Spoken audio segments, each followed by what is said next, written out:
안녕하세요. 저는 얼마 전 예쁜 아이를 출산한 30대 아이 엄마입니다. 그동안 결혼하고 한참 동안 아이가 생기지 않아서 늘 걱정이었던 제가 결국 자연 임신으로 아이를 낳았다는 사실이 지금도 쉽게 믿어지지가 않습니다. 불임도 아니라는데 왜 임신이 안 되는 건지 원인도 모르고 소가리만 하며 지나가다가 아이들만 보면 눈을 떼지 못하던 저희 부부가 드디어 부모가 되었다는 게 지금도 정말 감개무량합니다. 아직 돌도 지나지 않은 아이 부모이다 보니 이제 겨우 부모 노릇의 시작일 뿐이지만 저희는 어떤 부모보다 아이를 사랑할 준비가 되어 있습니다. 사실 저와 남편에게는 남들과는 다른 사연이 있거든요. 각자 다른 이유였지만 저희들은 살면서 늘 안정적인 가정을 바랐었기에 저희들 스스로가 아이에게 좋은 부모가 되어주고 싶은 마음입니다. 그래서 평생 저희들이 바라던 이상적인 가족의 모습으로 행복을 꾸려나가고 싶은 마음이에요. 물론 부모 노릇이 얼마나 힘든 일인지 모르진 않지만 적어도 저희의 힘이 닿는 데까지는 자식을 위해 최선을 다할 생각입니다. 그런 다짐을 한 번 더 되새기기 위해서 저희가 왜 그토록 행복한 가정을 바랐는지 그 사연을 시작하겠습니다. 저와 제 남편은 보육원에서 처음 만난 사이였습니다. 초등학교 시절 사고로 부모님을 여의고 곧장 보육원으로 보내줬던 제가 그 후로 유년 시절과 사춘기 시절을 전부 보육원에서 보냈거든요. 그래도 제가 지내던 곳은 시설도 좋았고 봉사자들도 많아서 지내기 부족한 곳은 아니었지만 갑자기 부모님을 잃고 하루아침에 고아 신세가 되었던 제게 그곳은 벗어나고 싶은 끔찍한 곳일 수밖에 없었습니다. 누구도 예상하지 못한 사고로 제게 그런 일이 생겼고 그게 부모님의 잘못도 아니었지만 당시 저는 혼란스러움과 슬픔에 잠겨 세상 모두를 원망하고 있었습니다.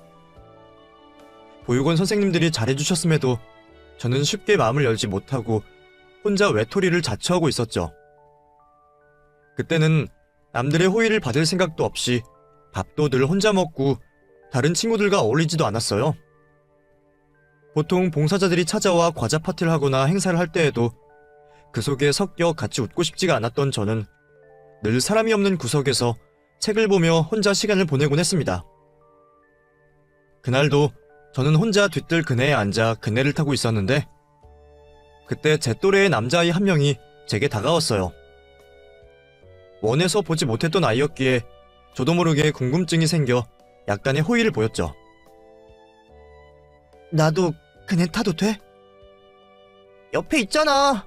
네 마음대로 하면 되지. 나한테 왜 물어봐? 너는 왜 혼자 있어? 다들 저기서 과자 먹는데 과자 안 먹어? 그러는 너는 왜 왔어? 그냥... 근데 너 몇 살이야? 왜 반말해? 반말은 네가 먼저 했잖아. 너는 몇 살인데? 나는 12살이야. 나랑 동갑이네. 그럼 반말해. 어쩌다 보니 그 아이와는 괜히 시덥잖은 얘기를 나누게 되었습니다. 아마 그 아이 역시 나처럼 뒤늦게 보육원살이를 하게 된 불쌍한 아이일 거라 생각해서 그랬었죠. 하지만 그 아이의 정체를 알게 된 저는 갑자기 화가 날 수밖에 없었습니다. 너는 어쩌다 왔어? 부모님이 돌아가셨어? 아니, 나 여기 사는 거 아니야. 나는 부모님 따라왔어. 부모님이 여기 봉사를 다니시거든. 근데 이제는 나도 같이 다니자고 하셔서 어쩔 수 없이 따라온 거야.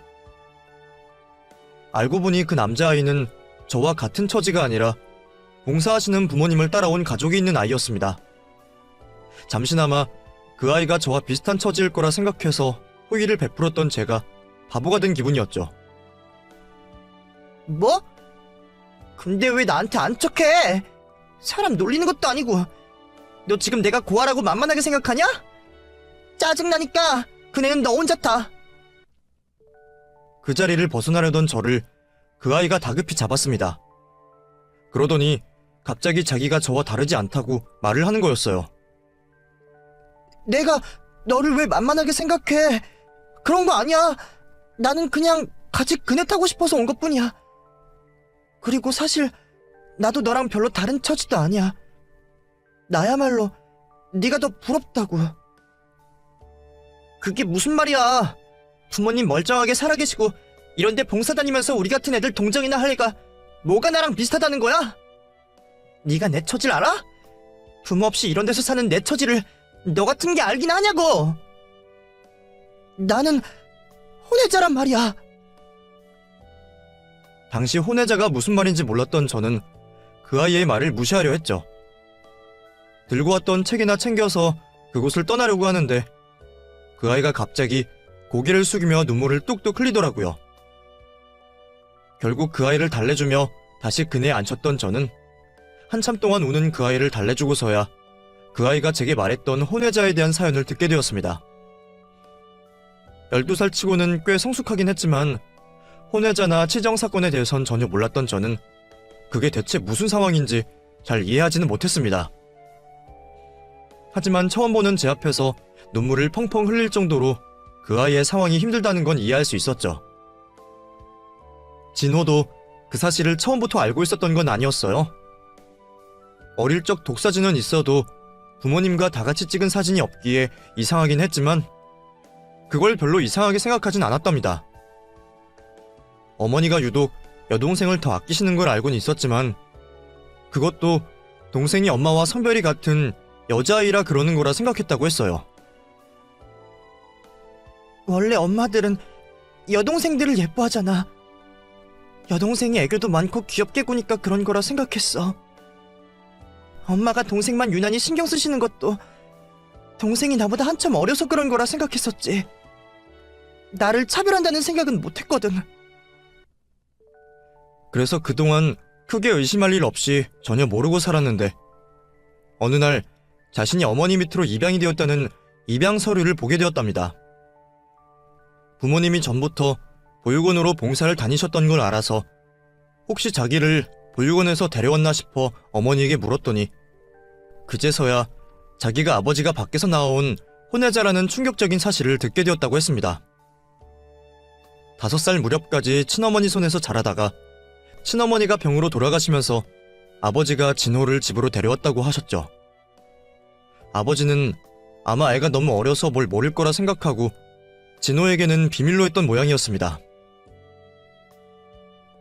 하지만 결국 내가 그 사실을 알아버렸지. 엄마한테 그 얘기를 듣고 얼마나 놀랐는지 몰라.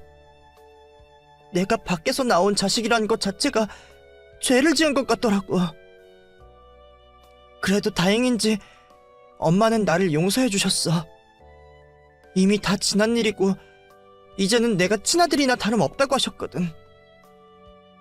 엄마도 아버지의 외도를 알고 큰 충격을 받긴 했었지만 그건 아버지와 친어머니의 탓이지 내 탓이 아니라고 했어.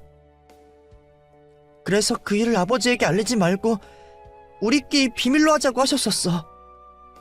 그래서 엄마한테 참 감사했었거든. 하지만 기분 탓인지 그 후로 어머니의 태도가 묘하게 달라졌다고 했습니다. 이전에는 차별인지 몰랐던 것들이 점점 차별로 느껴지고 자기 스스로도 괜히 어머니의 눈치를 보게 되었다고 했죠.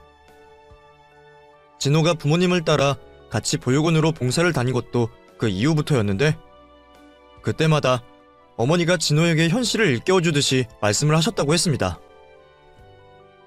엄마가 나한테 늘 감사해야 한다고 하셨어. 엄마가 나를 받아주지 않으셨다면 나도 여기 이 아이들과 같은 처지가 되었을 텐데 나한텐 아버지도 있고 엄마도 있지 않냐고 말이야. 그래서 더 엄마 말을 잘 듣고 착한 아들이 되어야 한다고 하셨어. 그 말을 들으니 그 아이 인생도 쉽지는 않겠다는 생각이 들었습니다. 네가 더 부럽다는 건 진심이야. 솔직히 나는 그 집에서 지내는 게 너무 불편해. 엄마 눈치 보는 것도 힘들고 혹시 잘못이라도 해서 집에서 쫓겨날까봐 늘 걱정이라고. 그렇게 사는 게 얼마나 힘든 일인지 알아? 그렇다고 내가 어른이라서 혼자 살 수 있는 것도 아니고. 그래도 너는 여기서 눈치 보는 사람은 없잖아. 지금도 이렇게 혼자 있을 수 있고. 그래서 그게 부럽다고 말한 거야. 그건 불쌍하지만 너도 내가 얼마나 힘든지 모르잖아. 나는 하루아침에 엄마 아빠가 돌아가셨다고. 나는 이제 세상에 내 편이 아무도 없지만 어쨌든 너한테는 친아빠가 계시잖아. 참 유치하고 황당한 대화들이었지만 그 시절 저희들은 꽤 진지했습니다. 누구의 고통이 더 클지 서로 비교를 하며 어느새 서로를 위로하고 있었죠. 진호의 사정과 제 입장을 비교하며 위로를 받겠다는 건 아니었지만 서로의 어려움을 공유하며 대화를 나누는 게 생각보다 꽤 큰 도움이 되는 듯 했어요. 이 세상에 내 편이 하나 정도는 있는 기분이었죠. 그래서 저도 진호 덕분에 점점 좋아지기 시작했습니다. 진호 역시 불편한 가족들에게 터놓지 못하는 진심을 저와 숨김없이 나누며 조금 마음이 편해진 듯 했습니다. 그렇게 좋은 친구였던 저희는 어느새 사랑이 되었죠. 성인이 된 이후 서로의 마음을 확인하고 연애를 시작했던 저희들은 자연스럽게 결혼까지 약속하게 되었습니다. 20대 초반, 아직은 결혼이라는 말이 어색하고 멀게만 느껴지던 시기였지만 저희는 서로 떨어질 수 없다는 걸 알고 있었어요. 언제 결혼하게 될진 몰라도 결혼할 사람은 당연히 서로라고 생각했습니다. 그런 생각이 깔려 있었다 보니 저희는 만나면 만날수록 더 관계가 깊어지고 신뢰가 쌓일 수밖에 없었어요. 싸울 일도 적었고 서로 비밀조차 없는 사이였죠. 그래서 절대 헤어지지 않을 자신이 있었지만 결혼을 해서 제게 시댁이 생긴다는 건 두려운 일이었습니다. 진혼의 부모님이 우리 사이를 인정해 주실지, 보육원에서 자란 저를 받아주실지 저는 늘 그게 걱정이었어요. 진호는 부모님들이 그동안 꾸준히 보육원으로 열심히 봉사를 다니셨으니 제가 고아라는 이유로 저를 비난하진 않으실 거라 했지만 도움을 주던 아이가 자기 가족이 된다는 건 전혀 다른 이야기일 거라 생각했습니다. 그렇다고 해서 진호와 헤어질 수도 없었던 저는 결국 진호네 집으로 결혼 허락을 받으러 찾아가게 되었죠. 너무 긴장이 되어 잠도 못 자고 떨었던 저는 물벼락을 맞을 각오까지 하고서야 진호네 집으로 들어갈 수 있었습니다. 두 분은 처음에는 제가 누구인지도 알아보지 못하셨어요. 그러다 제가 자란 곳을 말씀드리자 그제서야 놀라시며 당황을 하셨습니다. 그럼 둘이 어릴 적부터 알고 지냈다는 게 거기서였어? 아니, 나는 학교 친구라는 줄 알았더니. 미리 말씀 못 드려서 죄송해요, 엄마. 그렇다고 두 분이 딱히 반대하실 것 같진 않아서 그냥 넘어갔어요. 사실 저희가 벌써 10년 넘게 알고 지낸 사이다 보니 그게 중요한 일이라고 생각을 못했거든요. 물론 은서는 걱정이 많았지만 저는 부모님을 잘 알잖아요. 두 분이 마음이 넓은 분들이시라고 제가 걱정 말라고 했었어요. 그렇죠, 아버지?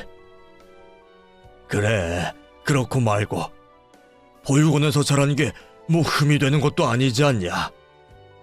그러게 그러지 말고 좀 더 일찍 소개를 하지 그랬어. 그럼 우리가 더 챙겨주고 했을 텐데. 이 녀석이 그동안은 이런 예쁜 여자친구가 있다고 말도 안 하고 숨겨서 전혀 몰랐지 뭐니. 그때 조그만 하던 은선이가 이렇게 자랐다니 나도 너무 놀랍구나. 특히나 너희 엄마가 은서가 예쁘다고 자주 칭찬하고 그랬지 않았냐? 당신 기억나? 그럼요. 당연히 기억나죠. 어쩐지 괜히 정이 간다고 그랬더니 네가 그때 그 은서였구나. 내가 은서 너를 너무 예뻐해서 입양하고 싶다는 생각까지 했었어. 그렇게나 저를 반겨주실 줄은 몰랐는데 벌써 10년 가까이 지난 옛 기억까지 더듬으며 저를 예뻐해주시는 두 분 덕분에 저는 그제서야 긴장을 내려놓을 수 있었습니다. 특히나 저를 딸 삼고 싶었다는 어머님의 말씀처럼 저는 시부모님의 환영을 받으며 무사히 결혼 허락을 받을 수 있었어요. 그 후로는 여유가 있으신 시댁의 도움으로 어렵지 않게 결혼을 할 수 있었습니다. 하지만 너무 받기만 하는 바람에 제 마음은 그리 편하지 않았어요.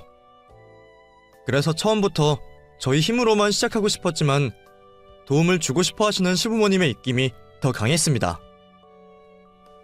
저희는 정말 괜찮아요.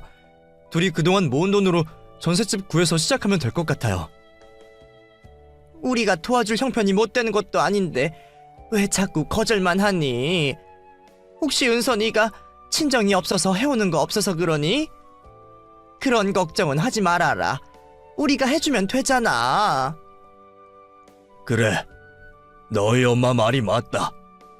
우리는 이제 딸이 하나 더 생기는 건데 부모가 자식한테 못 해줄 게 뭐가 있니? 어차피 나중에 다 너희들에게 물려줄 돈이야. 그러니 진호, 너도 괜히 남의 집 이사 다니면서 은서 힘들게 할 생각하지 말고 감사하다 생각하고 도움받는 게 좋을 것 같구나. 그렇게까지 말씀하시는 시부모님의 도움을 차마 거절할 용기가 없었습니다. 솔직히 말하면 당시에는 저를 딸로 생각하신다는 시부모님의 말씀이 너무 감사해서 그 도움을 덥석 받고 싶었어요. 20살이 되자마자 경제적으로 독립하며 지내던 남편도 두 분이 제 얘기를 하셔서 그런지 결국 시부모님의 뜻대로 하기로 했습니다. 그래서 저희는 시아버님이 가지고 계시던 아파트에서 남들보다 편하게 신혼살림을 시작할 수 있었어요. 주변 사람들 모두 그런 시부모님을 칭찬하기 바빴고 저도 정말 좋은 시댁을 만나 행복하기만 했습니다. 분명 처음에는 그렇게 생각했습니다. 어렸을 적부터 남편을 눈치 보게 했던 시어머니도 염려와 달리 제게 다정한 시어머니의 모습을 보여주었고 아버님은 특히나 저를 예뻐하셨어요. 두 분 모두 저를 정말 그 집의 큰딸처럼 생각하면서 저를 살뜰히 챙겨주기 바쁘셨습니다. 남편도 어릴 적에는 혼외자라는 사연 때문에 괜히 혼자 어머니를 오해하여 눈치가 보이고 힘들었지만 자라면서 자기를 내쫓거나 구박하지 않은 어머니에게 감사한 마음이 더 크다고 했어요. 저도 그런 남편의 말을 들으며 시어머니에게 더 잘해드려야겠다 생각했습니다. 그래서 저는 별일이 없어도 일부러 더 시댁에 자주 들러 시부모님을 챙기고 모셨습니다. 그리고 별로 정이 가진 않지만 철없는 시누이도 제 친동생처럼 생각하려 했었죠. 남편보다 6살 어린 시누이는 어린 나이만큼이나 철이 없고 개념이 없었지만 시부모님이 제게 해주시는 걸 생각하면 저는 시누이에게도 잘할 수밖에 없었습니다. 가끔 저한테 고아원에서 자라서 불쌍하다더니 하는 개념 없는 소리들을 해서 남의 속을 긁긴 했지만 천사 같은 시부모님의 모습을 보면 시누이도 천성이 나쁜 건 아닐 거라 생각하고 있었어요. 그렇게 별탈 없이 신혼을 보내던 어느 날 시아버지가 갑자기 쓰러져 병원으로 실려가시고 말았습니다. 아버님이 평소 심근경색을 앓고 계시던 탓에 관리를 하셨는데도 그런 불행한 일이 벌어졌네요. 그래도 다행히 목숨은 건지셨지만 그날 이후로 아버님은 병원 신세를 지셔야 했습니다. 혼자는 거동도 못하시고 생활이 어려워지는 바람에 건강관리를 위해 요양병원으로 옮겨지셨죠. 살아계셔 다행이셨지만 그렇다고 아버님이 건강을 완전히 회복하실 가망은 없어 보였습니다. 어쩌면 남은 평생을 병원에서 사셔야 할 아버님의 소식에 저희는 모두 큰 충격을 받았죠. 그런 상황일수록 남은 가족들이 똘똘 뭉쳐 이겨내야 한다고 생각했어요. 아버님이 안 계셔도 어머니가 어른으로서 저희를 돌봐주실 거라 생각했죠. 그런데 그 후 정말 당황스럽게도 시어머니의 태도가 점점 달라지셨습니다. 저를 큰딸처럼 생각하신다며 친정부모 없는 저를 안쓰럽게 생각하시고 보듬어 주시던 어머니가 갑자기 제게 쌀쌀맞게 대하시고 전혀 없이 화를 내시는 일이 많아지기 시작하셨어요. 처음에는 시아버지 일로 스트레스가 심하셔서 예민해지신 걸까 생각하기도 했었지만 시누이에게는 여전히 관대하신 모습에 그건 아니라 생각할 수밖에 없었습니다. 특히나 저와 단둘이 있거나 남편이 없을 때마다 정도가 심해지시는 걸 보면서 점점 확신을 가질 수밖에 없었죠. 달라진 시어머니의 행동에 그동안은 시아버지 눈치가 보여 제게 잘해주셨던 건가 싶은 생각이 들 수밖에 없었어요. 저는 그래도 혼자 계신 시어머니가 걱정되어 시어머니가 부르시는 대로 시댁일을 도우러 갔지만 그때마다 저는 번번이 좋은 소리를 들을 수가 없었어요. 너는 이것도 하나 제대로 못하니? 대체 그 나이 먹도록 제대로 할 줄 아는 게 뭐야? 부모 없이 자랐으면 그런 소리 안 듣게 하려고 노력이라도 해야지. 하여간 모자란 애들은 꼭 티를 내요. 전에는 한 번도 저희 부모님 얘기를 꺼내신 적 없으시던 분이 그 후로는 입버릇처럼 부모님 얘기를 꺼내셨습니다. 제가 작은 실수를 하거나 서투른 살림 실력을 보실 때마다 돌아가신 부모님을 탓하시는 시어머니 때문에 늘 속상할 수밖에 없었어요. 부모 없이 자란 건 사실이지만 저는 살면서 한 번도 돌아가신 부모님을 욕보이게 하는 일이 없었습니다. 남들에게 괜히 꼬투리 잡히고 싶지 않아서 몇 배로 열심히 성실히 살았던 저였어요. 그런데도 시어머니 눈에는 제가 그렇게 보이시는 건지 그런 상처되는 말을 거리낌 없이 하셨죠. 그런 시어머니의 질타는 언젠가부터 저를 넘어 저희 남편에게까지 향하는 듯 했습니다. 시아버지가 1년 가까이 병원 생활을 하시는 동안 시어머니는 어느새 집안의 전권을 전부 책임지게 되셨습니다. 그동안 아버지가 관리하시던 부동산이며 일처리를 시어머니가 대신하기 시작하셨죠. 그렇게 아버님 대신 돈 관리를 시작하신 어머니가 어느 날 갑자기 저희 부부를 불러앉히셔서는 집세 얘기를 꺼내시는 거였어요. 니들 언제까지 그 집에서 공짜로 살 생각이니? 니들이 그동안 한 번도 그 집 집세를 낸 적이 없던데 좀 문제가 있다고 생각되지 않냐? 예? 집은 아버지가 저희 주신 거잖아요. 그런 소리 하면 안 되지. 주긴 뭘 주니? 갈 곳이 없다니 살으라고 빌려준 거지. 그리고 아무리 아버지가 그냥 살으라고 하셨어도 자식돌이는 해야 하는 거 아니니? 하다못해 감사 표시라도 해야지. 그걸 좋다고 공짜로 그냥 살면 되겠니?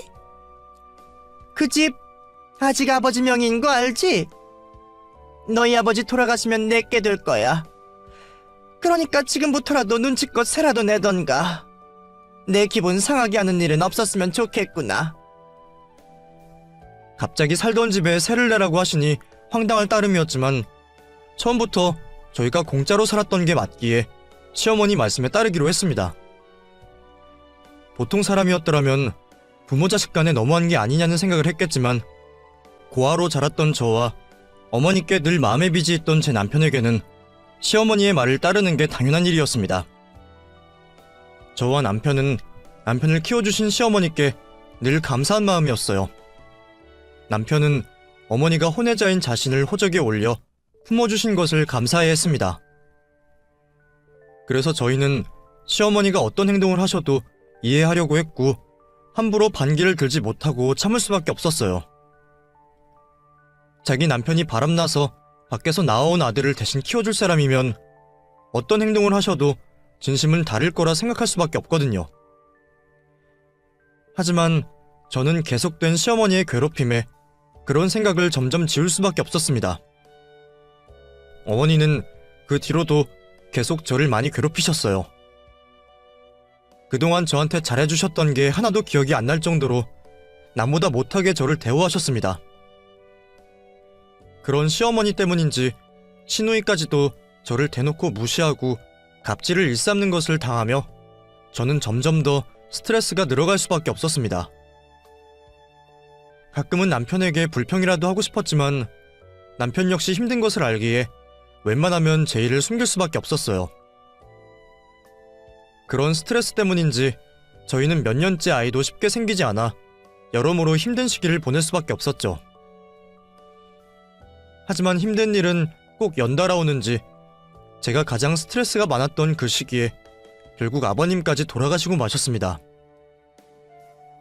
한번 쓰러지신 뒤로 상태가 좋진 않으셨지만 그래도 그렇게 일찍 돌아가실 줄은 아무도 몰랐습니다.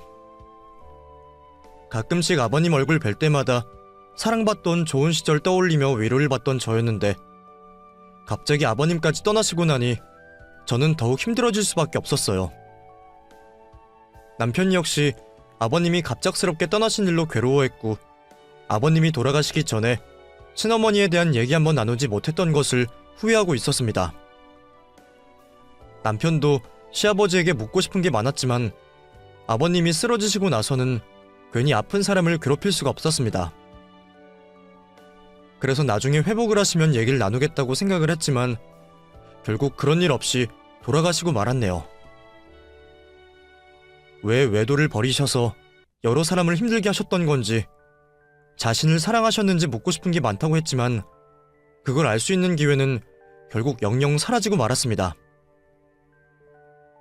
저도 말씀도 잘 못하고 돌아가신 아버님을 생각하면 그 얘기를 꺼내지 않은 게 잘한 일이다 싶었지만 마음고생 심했던 남편을 생각하면 더없이 안쓰러울 수밖에 없었어요.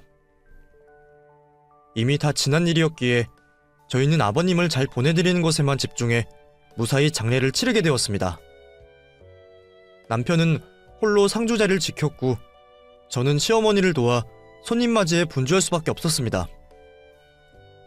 시어머니 손님들도 꽤 오셨는데 이상하게도 어머니가 그 앞에서는 제게 옛날처럼 다정한 시어머니의 모습을 보이시더라고요. 잠시 옛 기억이 떠올라 기분이 좋기도 했지만 그건 역시 가식일 거라는 생각에 갑자기 시어머니가 더 무서워지기만 했습니다. 그리고 이제는 시아버지까지 돌아가셨으니 나를 얼마나 괴롭히실지 갑자기 두려워지기 시작했죠. 그리고 그런 일은 머지않아 벌어지게 되었습니다. 그날은 제가 아팠던 날이었습니다. 부모님 기일쯤만 되면 이상하게 몸살을 앓곤 했는데 그때도 남편과 함께 납골당을 다녀와서는 며칠 내내 앓고 있었죠. 하필이면 얼마 전 시아버지까지 보내드린 바람에 더 힘든 듯 했어요. 그래서 저는 며칠간 회사에 월차와 연차를 낸 상태였는데 시어머니가 제가 쉬고 있다는 걸 아시고는 쉬는 김에 와서 집 정리를 하라며 난리를 피우셨습니다. 아버님 돌아가신 흔적을 정리해야 한다는 이유였죠. 결국 시어머니 성화에 못 이긴 저는 아픈 몸을 끌고 시댁으로 향했습니다.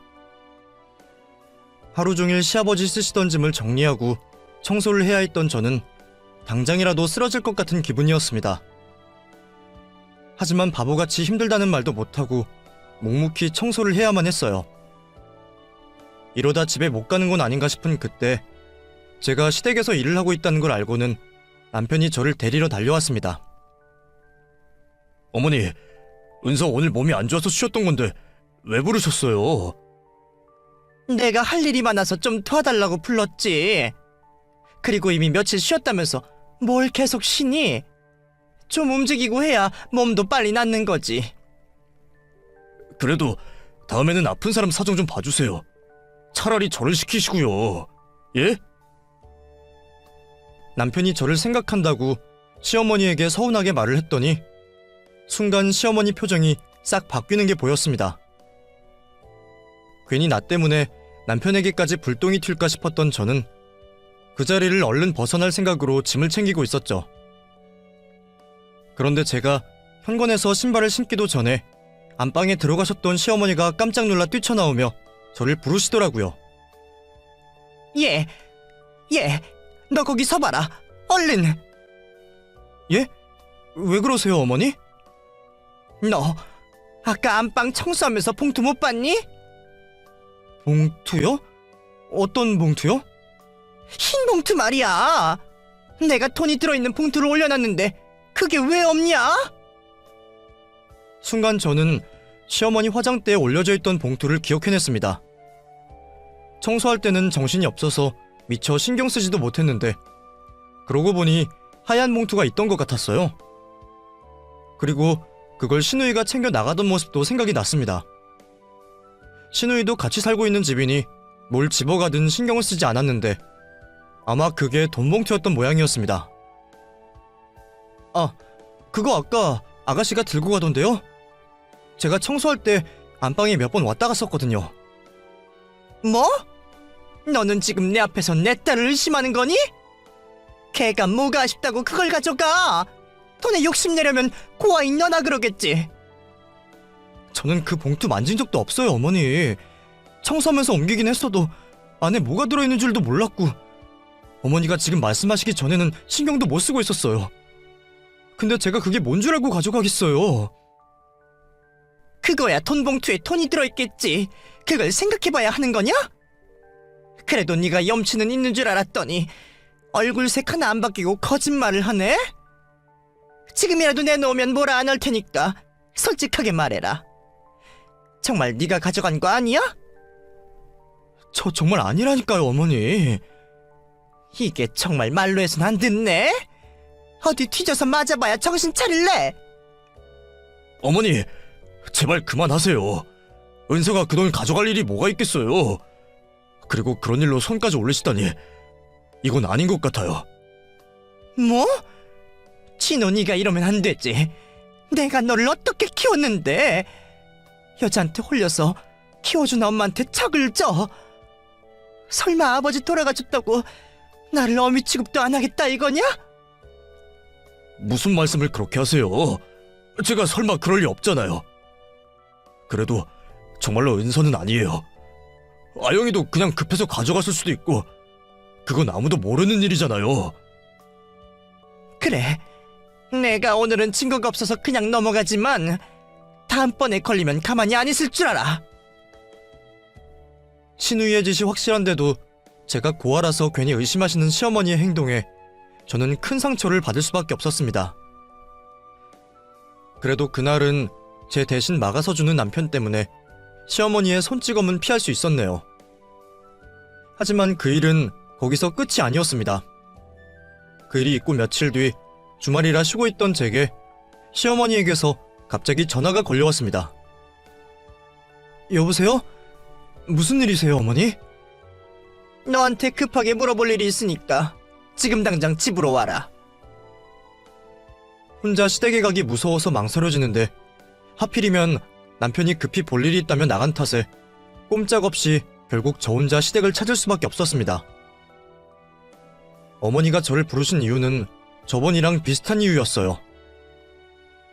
내가 제일 아끼던 알반지가 없어졌다. 루비 반지인데 너 본 적 없니? 예, 저는 못 봤는데요. 그래, 네가 그 말 할 줄 알았지. 그럼 분명 저번 주까지 있던 반지가 갑자기 발이 달려서 사라졌을까? 어머니, 저는 그 반지가 어떻게 생겼는지도 모르는걸요. 내가 너한테 몇 번이나 기회를 줬는데 네가 이렇게 나온다 이거지? 내가 널 괜히 의심하는 줄 아니? 너 옛날에 보육원 살 때 도둑질해서 잡혔어 안 잡혔어? 어머니, 그때나 지금이나 저는 정말 아니에요. 억울해요. 시어머니는 20여 년 전 이야기까지 꺼내며 저를 도둑 취급하셨습니다.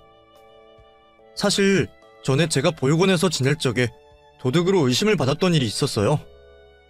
저는 그냥 길에 떨어진 걸 주워서 들고 있었을 뿐인데 그걸 제가 탐을 내 훔친 거라며 다들 저를 보고 도둑질을 했다고 했었습니다. 하필이면 외부인들이 오시던 행사에서 그런 일이 벌어진 탓에 괜히 억울한 일을 당해야만 했죠. 그래서 그날 이후로 저는 길에 떨어지거나 주인 없는 물건에는 절대로 눈길도 주지 않았습니다. 시어머니 화장대 위에 있던 봉투에 눈이 가지 않았던 것도 그런 습관 때문이었죠. 나는 네가 처음부터 마음에 안 들었어. 어차피 진호가 내 친자식도 아니고 그 양반이 너를 예쁘다니까 별소리 않고 받아줬지만 네가 언젠간 이런 짓을 할 거라고 생각했었다. 그래도 은혜는 나는 줄 알았더니 감히 도둑질이 나고 말이야. 이래서 애초에 근본 모르는 것들이랑 엮이면 안 되는 건데 너 같은 도둑년을 내 집에 들였다가 결국 이런 일이 벌어지는구나. 어머니, 저 정말 아니에요. 저희 부모님께 맹세하고서 아니에요. 뒤진 부모 앞에 맹세해봐야 무슨 소용이야. 그럴 거 없고 내가 오늘 네 버릇을 제대로 고쳐줄 테니까 각오해라. 얼른 바지 걷어 올려. 시어머니는 기어이 제 버릇을 고치겠다며 다리에 회초리를 대셨습니다. 너무 억울하고 비통해서 당장이라도 그 자리를 벗어나고 싶었지만 몇 대 맞아들이면 그만하실까 싶어서 참을 수밖에 없었죠. 부모님께도 맞아본 적 없던 저는 태어나서 처음으로 회초리를 맞아보았습니다. 인연이 더러운 손버릇을 내 집에서. 하지만 부어오르는 종아리보다도 시어머니의 그런 말들이 더 아팠습니다. 매번 말로 사람에게 생채기를 내는 시어머니가 참 해도 너무한다 싶은 생각이 들었죠. 그렇게 제가 억울하게 맞고 있던 그때 현관이 열리는 소리가 들렸습니다. 저를 때리시던 어머니도 손을 멈추시고 현관 쪽으로 고개를 돌리셨죠. 그곳에는 왠지 심각해 보이는 남편과 시누이가 같이 들어오고 있었어요. 그리고 그 순간 시누이의 손에 빨간 루비 반지가 끼워져 있는 게 보였습니다. 아가씨, 그 반지 뭐예요? 어머니 반지 아니에요? 맞는데 왜요? 어머니, 그거 보세요. 저 아니라고 말씀드렸잖아요. 저 정말 도둑질하는 사람 아니라고요. 안 그래도 부모님 없이 자라서 서럽고 고통스러운 저인데 왜 이렇게까지 사람을 비참하게 만드세요? 인연이 그런 거지. 어디서 학다구니를 쓰고 있어? 시어머니는 제게 사과할 생각도 없이 도리어 제가 언성을 높였다며 더 화를 내고 계셨습니다. 그 순간에도 저는 서럽고 마음이 아파 눈물만 흘릴 수밖에 없었어요. 그때 상황을 대충 짐작한 제 남편이 신발도 벗지 않은 발로 성큼성큼 들어와서는 제 등짝을 후리려는 시어머니의 머리통을 걷어차 버렸고 시모는 그 한 방에 나가 떨어져 버렸습니다. 평소 유한 남편의 행동이라고는 믿기지 않는 폭력성에 저와 신우, 시모 모두 깜짝 놀랄 수밖에 없었어요. 하지만 그걸로도 남편은 분이 풀리지 않는지 당장이라도 무슨 짓을 할 것 같은 표정이었습니다. 오히려 너무 놀란 제가 시모에게 다가가려는 남편을 붙잡을 수밖에 없었죠. 여보, 왜 그래? 이게 무슨 짓이야? 엄마 머리에서 피나. 오빠 미쳤어? 어떻게 엄마를 때릴 수가 있어? 아이고, 남의 자식 내 새끼처럼 키워놨더니 저놈이 나죽이네. 이런 배은망덕한 것들을 봤나? 입 안 닥쳐? 나 지금 정말 참고 있으니까 이 상터 난리 피우면 난 무슨 짓 할지 몰라. 너 지금 이게 뭐하는 짓이야? 오냐, 너도 이제 네 본색 드러내겠다 이거야? 아주 부창부수났구나. 아영아, 얼른 경찰에 신고해서 이것들 잡아가라고 그래. 그만하라고 했지? 내가 당신이 벌인 짓 다 알고 왔다고! 순간 남편은 거실에 있던 TV까지 집어던지며 아수라장을 만들었습니다. 남편이 그렇게 분노한 모습이 처음이었던 저는 대체 무슨 일로 그렇게까지 화를 내는지 이해를 하지 못했어요. 남편의 입에서 충격적인 진실이 나오기 전까지 말이죠. 내가 지금 어디 다녀왔는지 알아? 아버지 변호사 만나고 왔어. 아버지가 내 앞으로 유언장을 써놓으셨더라고. 아버지가 갑자기 돌아가셔서 빨리 연락을 못 받아서 한 달이나 지나서야 알게 된 거지. 근데 그 유언장에 참 많은 내용들이 적혀 있었더라고. 덕분에 그동안 내가 평생 몰랐던 일들을 알게 됐지 뭐야. 알고 보니 아버님이 남편에게 재산을 상속하며 유언장을 남겨놓으셨더라고요. 그 안에는 남편의 친어머니에 대한 이야기까지 적혀 있었습니다.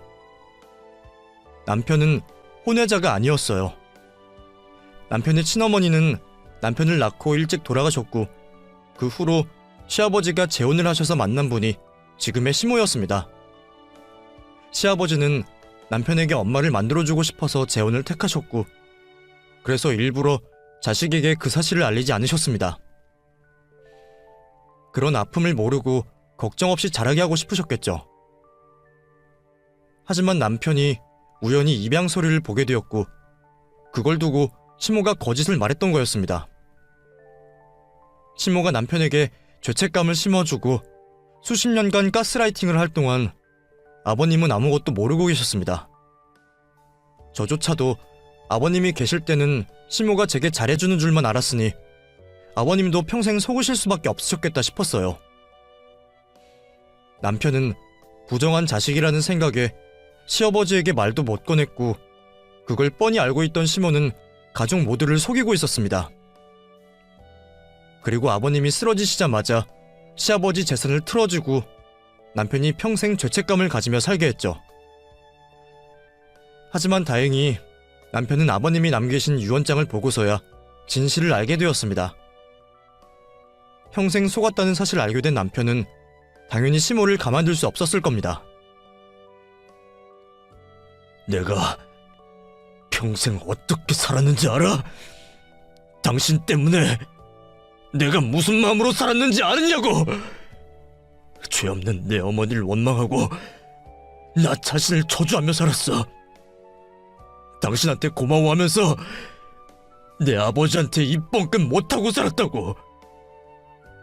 근데 그게 다 당신 술수였다니.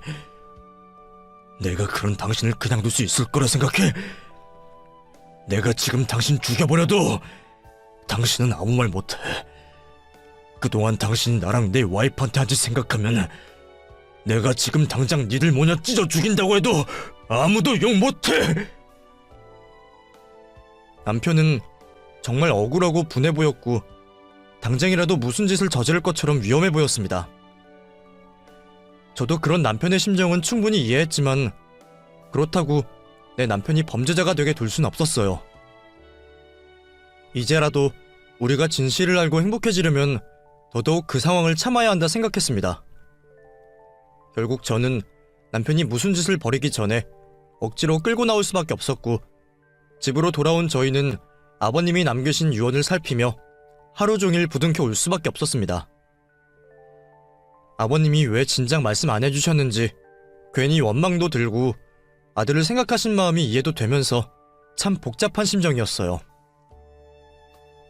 그 후 저희는 변호사를 통해 아버님의 유산을 상속받을 수 있었고 남편의 친어머니가 남기신 다른 유산의 존재까지 알게 되었습니다. 그걸 받게 된 남편은 그제서야 지난 세월의 억울함이 조금이나마 풀린다고 말했어요. 그래, 그럼 됐지. 우리도 이제는 지나간 일 생각하지 말자. 나도 힘든 일들이 많았지만 당신을 만나고 다 좋아졌잖아. 앞으로도 그러면 되는 거야. 어차피 썩은 과일은 알아서 떨어질 텐데 그 여자가 무슨 짓을 했던 우리가 직접 복수할 필요는 없어. 우리는 더 이상 손 더럽히지 말고 우리 살 길 알아서 살면 되는 거야. 저희는 시부모님께 받은 유산으로 새 출발을 하게 되었고 그 후로는 시모에 대한 일을 아주 잊으려 노력하며 마음을 편히 가지게 되었습니다. 덕분인지 몇 년 뒤에는 드디어 바라던 아이까지 갖게 되었고 행복한 새 가정을 꾸리게 되었죠. 그동안 누리지 못했던 행복에 저희는 정말 행복했어요. 하지만 저희가 행복을 누리는 동안 시모와 신우의 사정은 많이 달라진 듯 했습니다. 아버님이 그래도 살던 집 한 채는 시모 앞으로 해두셨는데 그걸로 먹고 살기 어려운 건지 아니면 신우이가 사고를 친 건지 시모가 그 나이에 청소일을 다닌다는 얘기를 듣게 되었어요. 심지어 어디 병이 생겼는지 병원비를 빌리러 다닌다는 얘기까지 알게 되었습니다. 백수였던 신우이도 변변히 구실을 못하는 듯 나이든 시모만 고생인 듯 했습니다. 그걸 보니 제가 했던 말이 사실이었는지 시모와 신우는 알아서 죗값을 치르는 듯 했습니다. 그래서 저희도 더 이상 원망을 하지 않고 저희 인생을 꾸리며 행복만 생각하려고 합니다. 그럼 여러분들이 저희 얘기를 들으시고 느끼시는 게 있기를 바라며 이야기를 마치겠습니다. 감사합니다.